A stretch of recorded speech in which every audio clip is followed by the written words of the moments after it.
নমস্কার বন্ধুরা, দেখো আজকে হবে পুঁটি মাছের ঝাল। এখানে একদম লোকাল তাজা তাজা পুঁটি মাছগুলো দেখো, এই পুঁটি মাছের ঝাল হবে। তা এখন এগুলো তো কাটতে অনেকগুলো সময় লাগবে, অনেকগুলো পুঁটি মাছ আছে, তা এখন কেটে বেছে নেই ভালো করে। এখানকার লোকাল রানীডাঙ্গার পুঁটি মাছ আপনাদের দাদা নিয়ে এসছে বাজার থেকে।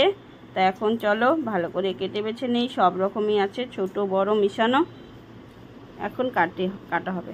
যে পুঁটি মাছগুলো কেটে ধুয়ে বেছে নিয়েছি, হলুদ লবণ মাখিয়ে নিয়েছি, পুঁটি মাছগুলো সব রেডি হয়ে গেছে। পেঁয়াজ, আলু, টমেটো কুচি, বেগুন ভাজা আগে করে নেব, তারপর মাছের ঝালের জন্য সব রেডি। আর এখানে তেল গরম হয়ে গেছে, তাহলে আমি মাছগুলো একবার দিয়ে দিলাম, পরের বার আর একবার দেবো, দুইবারে ভাজতে হবে, মানে ছোটো ছোটো মাছ তো। একবারেরগুলো ভাজা হয়ে গেছে, এখন তুলে পরে একই তেলে পরের বারেগুলো দিয়ে দিচ্ছি। পরের বারেগুলো দিয়ে দিলাম, এখন একটু ছড়িয়ে দিলাম, ভাজা হলে দেখাবো। পরেরগুলো ভাজা হয়ে গেল, এখন তুলে দেবো।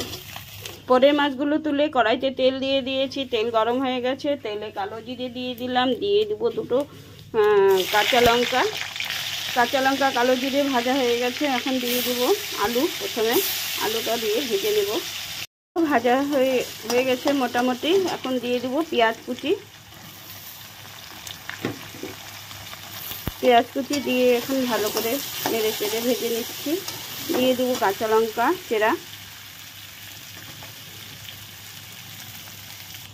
আস্তে আস্তে আলু, পেঁয়াজ, কাঁচা লঙ্কা সব কিছু ভালো করে ভাজা করে নিচ্ছি। দেখো সব কিছু ভালো করে ভাজা করে নিয়ে তারপরে আমি দিয়ে দিলাম টমেটো কুচি দিয়ে এখন ভালো করে একটু কষিয়ে নেব। টমেটো কুচি দিয়ে দেখো কি সুন্দর করে কষিয়ে নিচ্ছি। টমেটো কুচি দিয়ে কষিয়ে নিয়ে এখন দিয়ে দেবো 1 চামচ ধনিয়ার গুঁড়ো, 1 চামচ লঙ্কার গুঁড়ো, হলুদ গুঁড়ো পরিমাণ মতো, আর 1/2 চামচ জিরার গুঁড়ো দিয়ে ভালো করে একটু নাড়াচাড়া করে নিলাম। নাড়াচাড়া করে নিয়ে এখন আমি দিয়ে দেবো একটু জল কষানোর জন্য।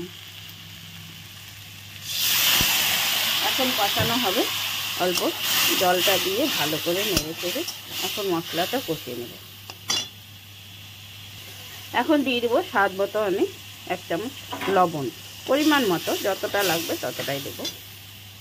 দেখো এখন কি সুন্দর করে মশলাটা কষিয়ে নিচ্ছি। মশলাটা সুন্দর কষানো হয়ে গেছে, আর মশলার থেকে তেল ছাড়তে শুরু করে দিয়েছে। দেখো মশলা কষানো হয়ে গেছে, মশলার বাটিটা ধুয়ে আমি এখন 1 বাটি জল অ্যাড করে দিলাম। দেখো জলটা দিয়ে দিলাম, এখন জলটা দেওয়ার পরে ফুটবে। এখন দেখো ফুটতে শুরু করে দিয়েছে। যেহেতু আমি টমেটো দিয়েছি, যেহেতু 1/2 চামচ চিনি দিলে খেতে ভালো লাগবে, একটু মিষ্টি লাগবে, টক ভাবটা লাগবে না।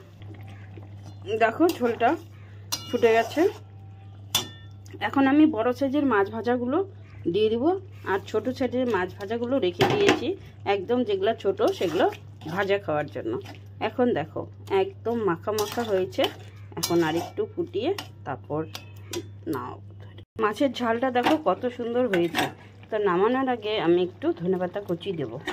ধনেপাতা কুচি দিলে খেতে কিন্তু আরও স্বাদ বাড়িয়ে দেয়।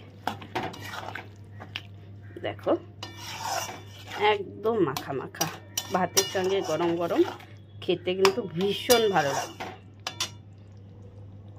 দেখো ধনেপাতা কুচি দেওয়ার পর আমি নামিয়ে দিয়েছি। তো পুঁটি মাছের ঝালটা খেতে কত সুন্দর, সুস্বাদু, দারুণ, এখানকার লোকাল পুঁটি মাছ। তো আজকের মতো ভিডিওটা আমি শেষ করছি এখানে। অবশ্যই লাইক কমেন্ট শেয়ার করে দিও। Tata, bye bye.